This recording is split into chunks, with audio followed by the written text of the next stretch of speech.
What are some events in recorded history that are extremely hard to believe, but without a doubt actually happened? Saint Olga of Kiev. Her story is the ultimate revenge tale. I highly recommend people looking her up, but in short, her husband was killed by a neighboring tribe and she sought vengeance. The neighboring faction then sought to take over her own, seeing as she was a weak woman and ruling in her dead husband's place as her own son was too young. She invited them to her town as a show of honor. When the large party of messengers arrived, they were soon attacked and backed into a massive trench that Olga's people had dug the nights before. Standing over the trench, she asked them if they found the honor to their taste and buried them alive. But she wasn't even close to finished with her quest for vengeance. She sent message back to the enemy saying she would accept an allegiance by marriage, painting herself as such a feeble woman that she would gladly relinquish her power to her enemy. But she requested all high chieftains to visit her town, to socialize and garner favor. The chieftains came, she invited them into the bathhouse to relax before a feast. They were locked inside and burned to death. But she wasn't done. Her next feat is her most incredible. After taking out most people of power from the other faction, she demanded tribute from their towns and villages. Not in gold, not in any material goods, but in the form of sparrows and pigeons. Thousands were delivered to her. The next night, she ordered her soldiers to tie a strip of sulfur to the birds' legs, set it alight, and release the birds. The birds flew back to the houses and homes they had nested in, and burned every village to the ground. The sky was apparently a blaze of fire for days. Olga emerged victorious and satiated. Don't mess with Olga of Kiev. She is known, quite aptly, as the patron saint of vengeance and defiance. Halley's Comet appeared in the sky when Mark Twain was born in 1835. The comet moves in a 75 or 76-year orbit, and, as it neared Earth once again, Twain said, "I came in with Halley's Comet and I expect to go out with it." Sure enough, he died on April 21, 1910, just as the comet made its next pass within sight of Earth. My colleague was on the plane to Hawaii where the entire top of the plane ripped off. They flew the rest of the way without any overhead. Landed and everyone walked off. Absolutely insane to see the pictures. Talk about being given a second chance. My father-in-law was on a flight. He always keeps his seatbelt on unless getting up for some reason. Lady beside him made a comment, "You can take your seatbelt off now."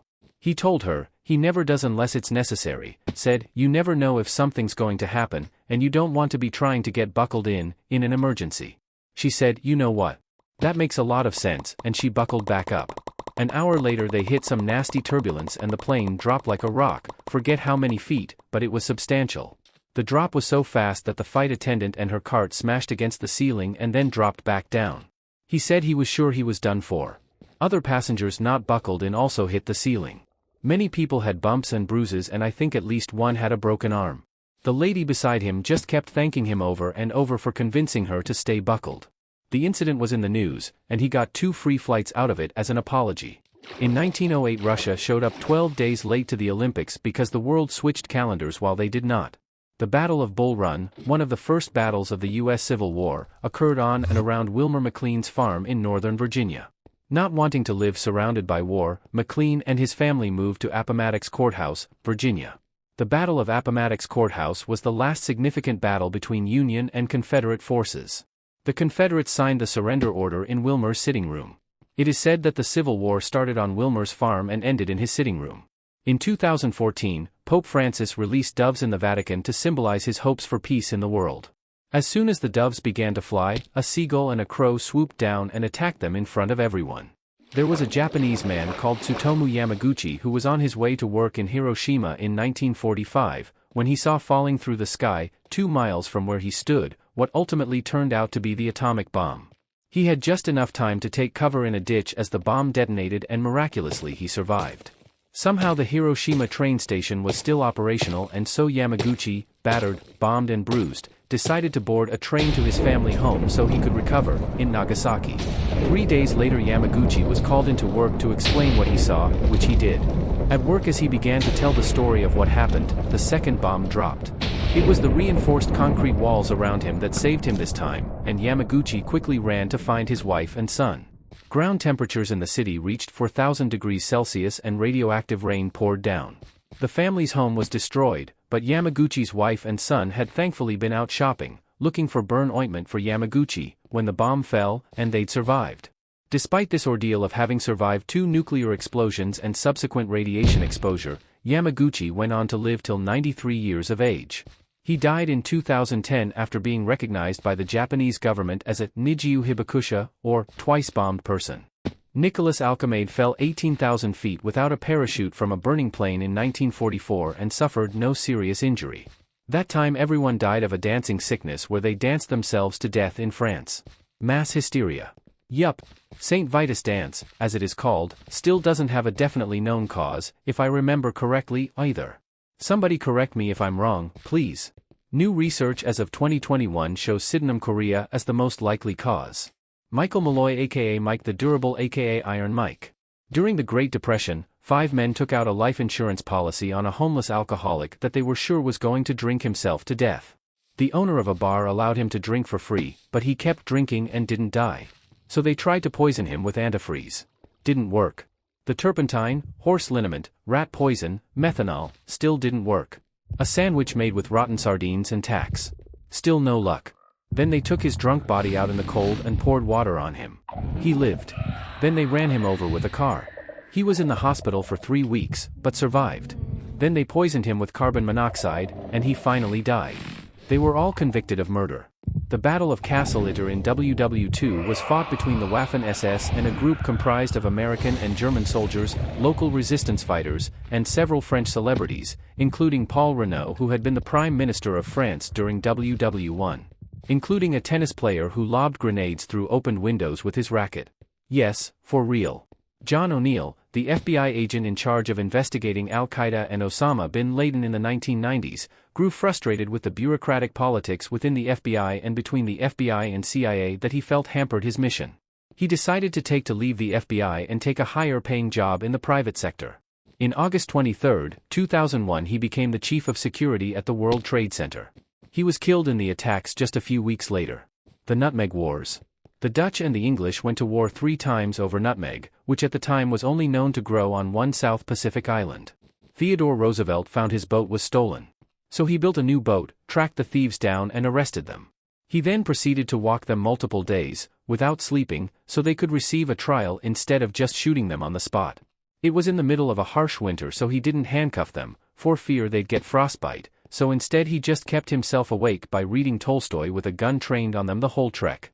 Edwin Booth, brother of John Wilkes Booth, saved the life of Robert, the son of President Abraham Lincoln.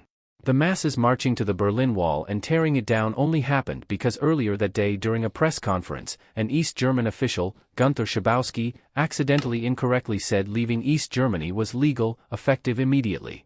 As far as I know, this becomes effective, it is right away, immediately is still a famous thing to say in Germany. It would eventually have happened anyway, but it wasn't legal yet. However, people just did it anyways because the guy got visibly confused during the press conference, and said the wrong thing. During Alexander the Great's destruction of the Mediterranean, he was going to leave a small island named Tyre for later, as it would have been hard to besiege it, but the people of Tyre laughed and mocked him, so he literally built a bridge to their island and conquered it. Christmas Day 1914. The truce on the WW1 battlefields. Shows the humanity inside everyone, but they were able to wake up the next day and go straight back to war, kill the men that they'd spent a sincere day with. Harrison Ajegba Okene, the Nigerian man who survived for 3 days inside an air pocket inside of a sunken ship in the Atlantic. Divers went down to recover bodies and investigate, and they discovered and rescued him. There is footage from the diver rescue.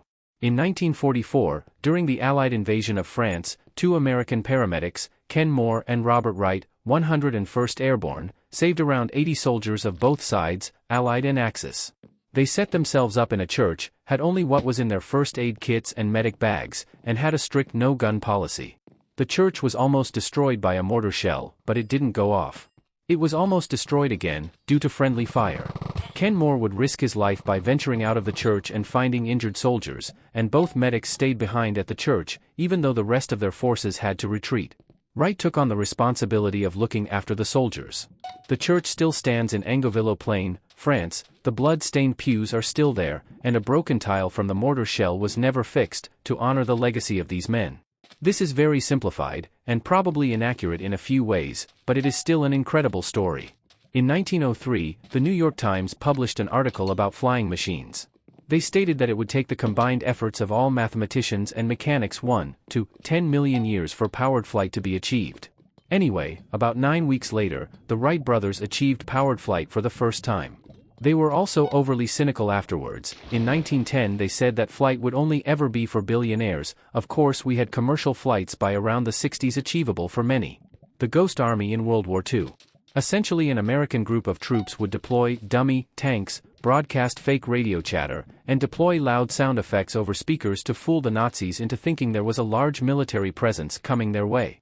The Ghost Army was used to deceive the Nazis and make them send their military presence elsewhere, which provided openings for the real Allied forces to move in. This was used in the later parts of the war. I never learned about this in school, but I discovered it on my own and thought it was fascinating. Imagine thinking a whole mess of tanks are heading your way, but in reality, it's a couple of inflatable dummies and a few speakers.